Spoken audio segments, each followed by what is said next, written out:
Assalamualaikum warahmatullahi wabarakatuh.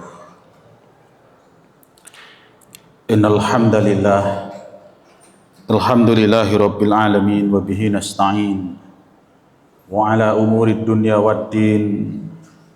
Asyhadu an la ilaha illallah wahdahu la syarikalah wa asyhadu anna Muhammadan abduhu wa rasuluh la nabiyya wa la rasula ba'dah. Allahumma salli wa sallim wa barik ala Muhammad wa ala alihi wa sahbihi ajma'in. Sidang jamaah salat zuhur yang dirahmati Allah Subhanahu wa taala. Alhamdulillahirabbil alamin, mari kita senantiasa memandaikan diri kita untuk selalu bersyukur kepada Allah Subhanahu wa taala.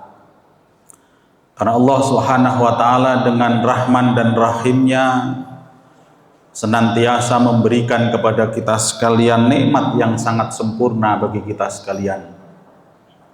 Sehingga dengan nikmat itu maka kita semuanya bisa menunaikan apa yang menjadi tugas kita sebagai hamba Allah dan tugas kita sebagai khalifatul fil ard.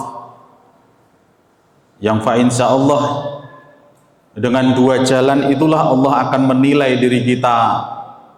Pantaskah kita menjadi kelompok, golongan dari mereka yang disebut dengan pribadi-pribadi yang bertakwa. Salawat dan salam kita sampaikan kepada Rasul Muhammad sallallahu alaihi wasallam. Allahumma sholli wa sallim wa barik ala Muhammad wa ala alihi wa sahbihi ajmain. Kaum muslimin jamaah yang dirahmati Allah Subhanahu wa taala, kajian yang kita laksanakan secara rutin insyaallah di Masjid Baitul Hikmah ini sesungguhnya bukan sebuah rutinitas yang merupakan proses formalitas semata. Maka sesungguhnya kajian ini memiliki substansi yang memiliki nilai-nilai perubahan yang tidak bisa diberikan di kelas-kelas karena keterbatasan waktu, keterbatasan sistem, keterbatasan pola. Maka dalam rangka untuk memperkuat entry value terkait dengan nilai perubahan, kemudian dibuatlah program kultum menjelang kita melaksanakan sholat. Kenapa harus ada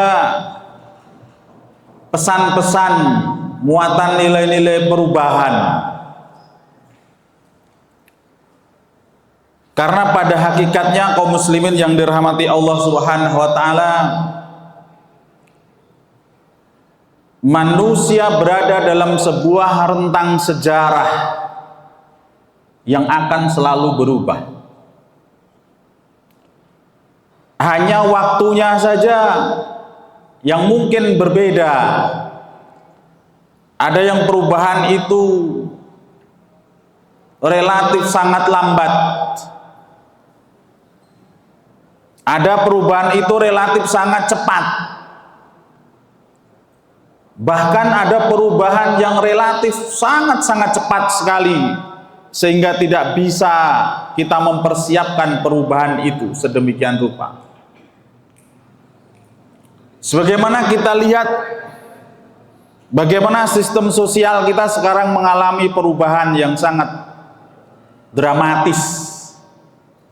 Bagaimana sistem pendidikan kita mengalami perubahan yang sangat drastis karena adanya perkembangan teknologi yang sedemikian rupa pesatnya. Sistem sosial kita juga berubah luar biasa, sistem ekonomi kita juga berubah luar biasa. Maka semangat perubahan yang paling penting ditanamkan pada kita kaum muslimin, dan itu dipesankan di dalam Al-Quran. Setiap ayat banyak sekali yang mengajarkan dan mengisyaratkan kepada kita sekalian untuk senantiasa berani melakukan perubahan pola pikir.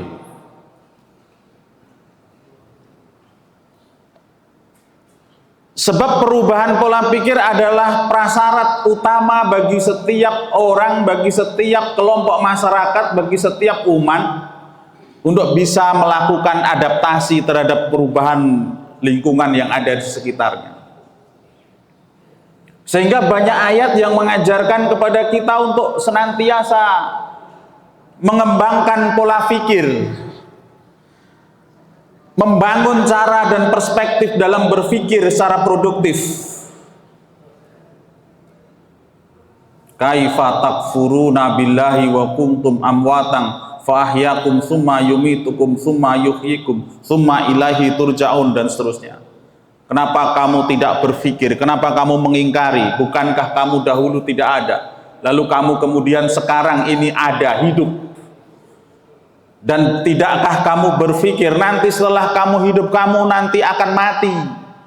Dan tidaklah kamu berpikir setelah kamu mati nanti kamu akan dihidupkan kembali? Summa ilaihi turja'un, perintah berpikir.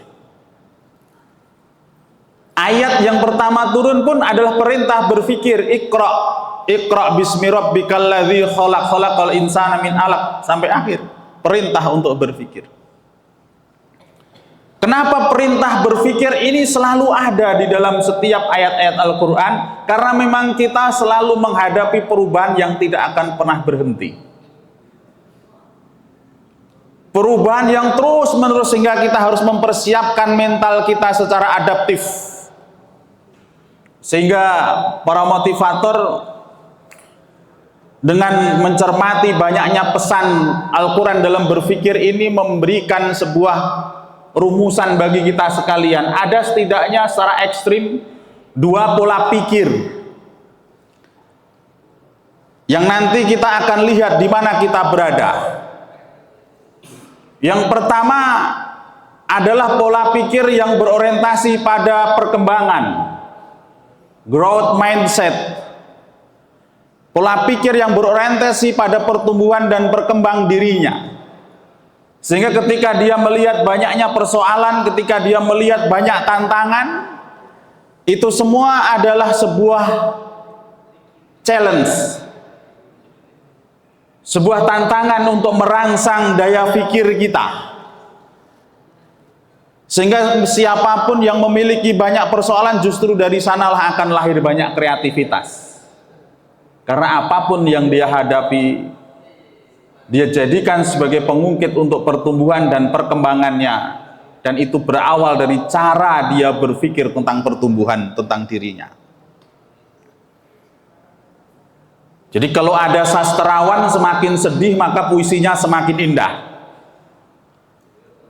Kalau ada seorang ustadz, semakin dia berduka melihat umatnya, maka dia akan semakin banyak energi untuk bergerak.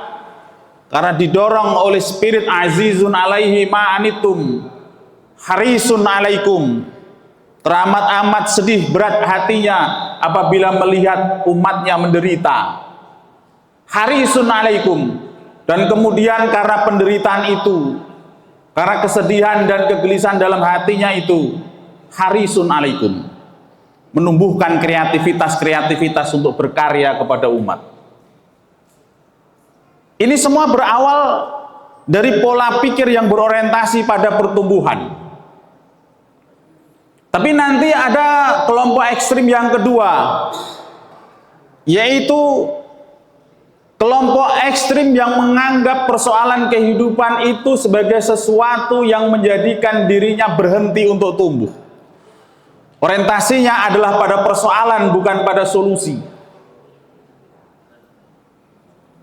Orientasinya adalah bagaimana kemudian kita menceritakan masalah-masalah dan bukan bagaimana mencari jalan keluarnya.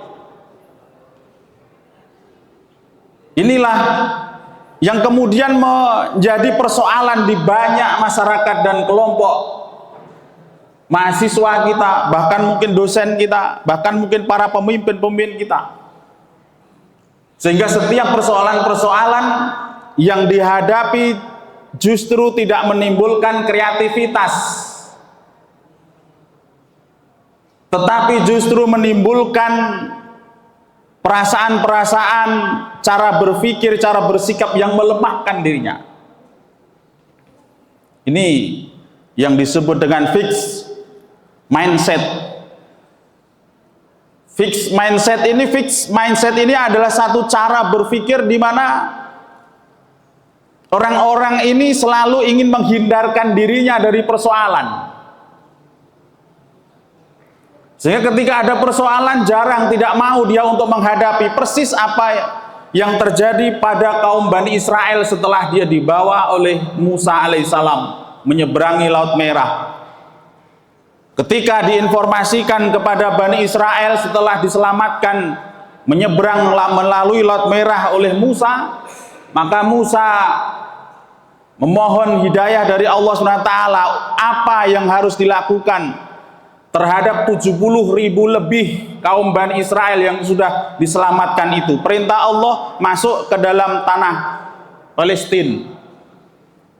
Dan kalau mereka berani berperang kepada mereka, suku-suku yang sudah ada di situ, maka dia akan diberikan kepastian kemenangan. Tapi apa kata Bani Israel kepada Musa alaihissalam? Fadhhab anta wa rabbuka wa qatila, masuklah engkau wahai Musa ke dalam kota itu dan berperanglah kalian berdua bersama dengan Tuhan. Wa nahnu hahuna qa'iduna, dan saya akan menunggu, duduk-duduk di sini saja menunggu hasil dari peperanganmu itu. Inilah sikap yang kemudian menjadikan kaum Bani Israel pada akhirnya dalam sejarah dia dikutuk oleh Allah SWT, diberikan hukuman oleh Allah SWT, mengelana ke seluruh penjuru dunia, sehingga dia tidak mendapatkan tempat perdudukan yang sempurna. Baru sekarang ini mereka menyadari untuk kemudian merebut kembali Palestina, tetapi sesungguhnya janji Allah itu sudah selesai ketika dia menolak apa yang menjadi ajuran, apa yang menjadi perintah dari Musa untuk dia berperang melawan kaum yang sudah terlebih dahulu mendiami Palestina. Semoga bermanfaat dan terima kasih. Assalamualaikum warahmatullahi wabarakatuh.